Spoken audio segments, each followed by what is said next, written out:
हमारा विचार है कि हम जो भी यहाँ पर करेंगे वो हमारा पहला कदम हो सकता है, थोड़ा लेट हो, पर जिस दिन भी करेंगे वो स्टैब्लिश रहेगा, लोगों को उसका लाभ मिलेगा। कि गांव समाज एक परिवार की तरह होता है, ये सिर्फ लोगों की सोचने का अपना अपना तरीका होता है। जिस तरह आप परिवार से जुड़े रहते हैं, गांव और आसपास के लोगों को भी आप अपना परिवार मानिए। इसमें अमेठी और रायबली दो ऐसे ज़िले हैं जो परिचय का मोहताज नहीं है, और ये सौभाग्य हमारा कि मेरा जन्म यहाँ पर हुआ है। समाज सेवा करने के लिए किसी राजनीति की आवश्यकता इसलिए नहीं होती कि इसका सबसे बड़ा जो एग्जाम्पल है वो आपको अपने परिवार से मिलता है। एक पिता अपने पुत्र के लिए, एक भाई अपने भाई के लिए, एक दोस्त अपने दोस्त के लिए, एक गांव अपने गांव में अच्छा पढ़ने वाले व्यक्ति के लिए, एक अच्छा व्यक्ति अपने गांव के लिए। नमस्कार, आप देख रहे हैं नेक्स्ट टाइम्स। मैं आपके साथ शरीफुल्ला। कहते हैं सेवा करना ही सबसे बड़ा धर्म है, किसी की मदद करना ही सबसे बड़ी इंसानियत है। एक ऐसे इंसानियत के सबसे बड़े धनी जिनके अंदर लोगों की मदद करना जुनून और जज्बा दिखता है। हमारे साथ मौजूद हैं रोहित सिंह, जो जिला अमेठी के विधानसभा तिलोई के एक रजनपुर गांव से ताल्लुक़ रखते हैं। इन्होंने अपनी पढ़ाई अपने ही गांव से की, उसके बाद रोजगार की तलाश में, काम की तलाश में बाहर निकले। जब उस मकाम पर पहुंचे, इनको लगा कि अब अपने गांव में लोगों की मदद करना चाहिए, अपने इलाके में लोगों की मदद करना चाहिए। तो फिर से ये गांव में आ गए। इनसे बातचीत करेंगे किस तरह से देख रहे हैं, चूंकि इन्होंने ऐसा समय देखा है कि जहां पर बहुत सारे लोग अभी भी जूझ रहे हैं, परिवार में जहां पर गरीबी लोगों ने देखी है, किस तरह से सोच रखते हैं उनकी मदद करना। बहुत बहुत शुक्रिया, आपने हमें वक्त दिया। और सीधा सवाल होगा कि आप छोटे से गांव से आपका ताल्लुक़ है, निकलकर आप बाहर गए हैं और इस मकाम पर पहुंचे कि आप लोगों की मदद कर रहे हैं इस वक्त। फिर जब गांव में वापस आए हैं, आपको क्या लगता है कि अभी भी क्या कमी है आपके इलाकों में, अपने इलाकों में, तिलोई की बात करें, अमेठी की बात करें? आपका बहुत बहुत धन्यवाद, एक तो समय देने के लिए, हमारे इस गांव में आने के लिए। और जहां तक कमी की बात है तो मैं समझता हूं कि अभी आज की डेट में अगर कोई भी गांव और समाज में करने के लिए बहुत कुछ है। मेरा जो उद्देश्य, जैसा आपने बताया कि मेरी स्कूलिंग यहीं हुई है, मैं रहने वाला यहीं का हूँ, पढ़ाई लिखाई मैंने यहीं की, और उसके बाद में रोज़गार की तलाश में हम लोग बाहर रहे। अब रही आने जाने की बात, तो ऑफकोर्स चूँकि हमारी ज़मीन यहीं है, मैं यहीं से जुड़ा हुआ हूँ, तो सभी की इच्छा होती है कि जहाँ पर आप पले बढ़े हैं वहाँ जाएं, लोगों से मिलें, उनके साथ बैठें। और ऊपर वाले ने, आप लोगों के सहयोग से, अगर ये व्यवस्था ऊपर वाले ने हमें दी है, तो मेरा प्रयास है यहाँ के लिए कुछ बेहतर करें। मैं जहाँ तक देखता हूँ, अगर 15 साल पहले किसी ने तिलोई को देखा होगा, आज की तिलोई में तो ज़मीन आसमान का अंतर है। संसाधन का बहुत सारी चीज़ें जो पहले नहीं थी अभी डेवलप हुई हैं, क्योंकि मैंने वो समय भी देखा है। पर मेरा उद्देश्य है कि यहाँ पर एम्प्लॉयमेंट के क्षेत्र में कुछ करना चाहिए, मैं उस पर विचार कर रहा हूँ। लेकिन किस तरह से देख रहे हैं, चूंकि आमतौर पर देखा जाता है जब कोई इस मुकाम पर पहुंचता है, गांव या शहर अलग इलाके में बस जाता है, घर बना लेता है, गांव से उसका ताल्लुक ख़त्म हो जाता है। लेकिन आप लगातार गांव से जुड़े रहे, तो क्या लग रहा है कि आपका कुछ आने वाले टाइम में कुछ ऐसी योजनाएं जो अपने इलाके के लिए, उनके एम्प्लॉयमेंट के लिए, रोज़गार के लिए कुछ आपका प्लान चल रहा हो? देखिए, गांव समाज एक परिवार की तरह होता है, ये सिर्फ लोगों की सोचने का अपना अपना तरीका होता है।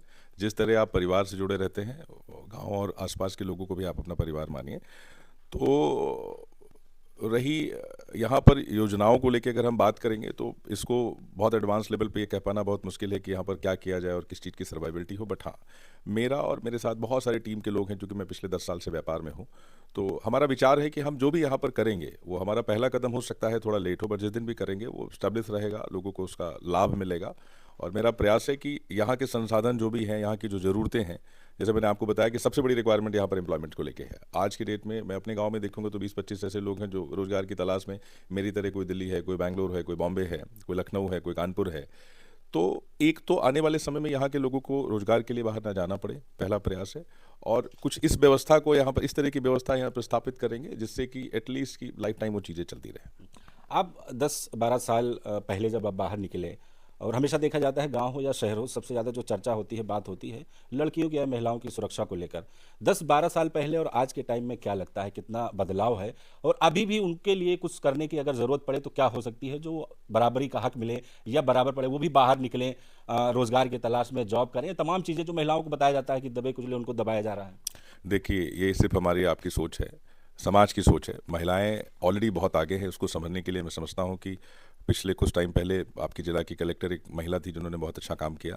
देश में बहुत सारे उच्च स्थानों पे अभी आपने एक डिफेंस हो, बेसिकली ब्यूरोक्रेशन हो, एंड उसके अलावा बहुत सारी चीज़ें अगर आप देखेंगे तो महिलाएं ऑलरेडी व्यापार में, रोजगार में, प्रशासन में, डिफेंस में, पॉलिटिक्स में, सब जगह आगे हैं। तो अब ये कहना कि उनको बराबरी के दर्जे के लिए कुछ करने की आवश्यकता नहीं है, सिर्फ हमारी आपकी सोच है, वो हमारे कदम से कदम मिला के समाज को बढ़ाने का काम कर रही हैं। एक सामाजिक नज़रिया होता है, राजनीतिक गलियारों में चर्चा होती है कि राजनीति में आने के लिए जो सबसे पहला कदम है, लोग वो समाज सेवा का नाम देते हैं, लोगों की मदद करना। उसके बाद कहते हैं कि ये पहला कदम होता है कि राजनीति में एंट्री होगी। क्या लग रहा है, ऐसा कुछ आपका विचार आगे चल के?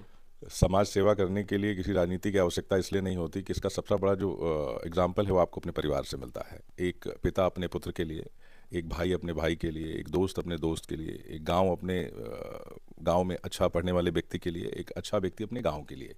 इनका कोई अपना व्यक्तिगत स्वार्थ नहीं होता है। मैं समझता हूँ हर एक रिश्ता एक दूसरे से जुड़ा हुआ है, और किसी भी सेवा आप, ये ठीक है लोगों का सोचना है समाज सेवी। मुझे नहीं पता कि ये नाम किसने दिया, कहाँ से स्टार्ट हुआ, कैसे स्टार्ट हुआ, इस बारे में मैं ज़रूर मंथन करूँगा। बट 2-2.5 साल पहले जब मैंने ये देखा था यहाँ पर कि कुछ चीज़ें हैं जो यहाँ पर करके लोगों का भला किया जा सकता है, इस पॉजिटिव इंटेंशन से इन चीज़ों को शुरू किया गया। बट ऐसी कोई ना तो मंशा है, ना ऐसी कोई इच्छा है। और मैं समझता हूँ कि समाज सेवा को एक्चुअली कहीं पर भी राजनीति से नहीं जोड़ना चाहिए। आखिरी सवाल होगा, चूंकि वक्त भी कम है, आपको अलग अलग इलाकों में जाना है, लोगों से मुलाकात करना है। तिलोई को आप किस तरह से देखते हैं, डेवलपमेंट के नज़रिए से या पॉलिटिकल राजनीति के नज़रिए से? आप तिलोई को कहाँ पर देख रहे हैं इस वक्त?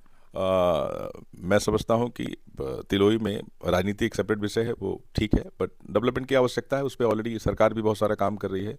हम सब लोग मिलकर काम करेंगे, बहुत मेरे जैसे लोग, आप जैसे लोग ऑलरेडी इसके लिए काम कर रहे हैं। चीज़ें बढ़ रही हैं और एक समय के बाद अपनी गति से बढ़ती रहेंगे।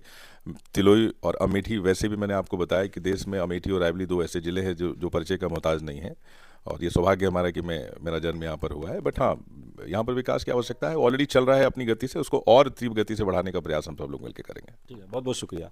तो ये हमारे साथ थे समाज सेवी रोहित सिंह से बातचीत की। जिस तरह से उन्होंने कहा कि आमतौर पर अक्सर देखा जाता है कि समाज से जो लोग जुड़े होते हैं उनकी सोच किस तरह से होती है, लेकिन वही दूसरी तरफ बात करें तो जो लोग गांव से निकल कर उस मकाम पर जब पहुंचते हैं तो गांव को भूल जाते हैं। लेकिन ये इनकी खासियत है, इंसानियत है, गाँव से जुड़े हैं, अपने लोगों से जुड़े हैं, और इनकी जो सोच है फ्यूचर को लेकर वो भी दर्शाती है कि अपने लोगों के लिए क्या करना चाहते हैं। आपकी क्या राय है, कमेंट के जरिए बताएं। तब तक के लिए आप देखते रहें NS टाइम्स।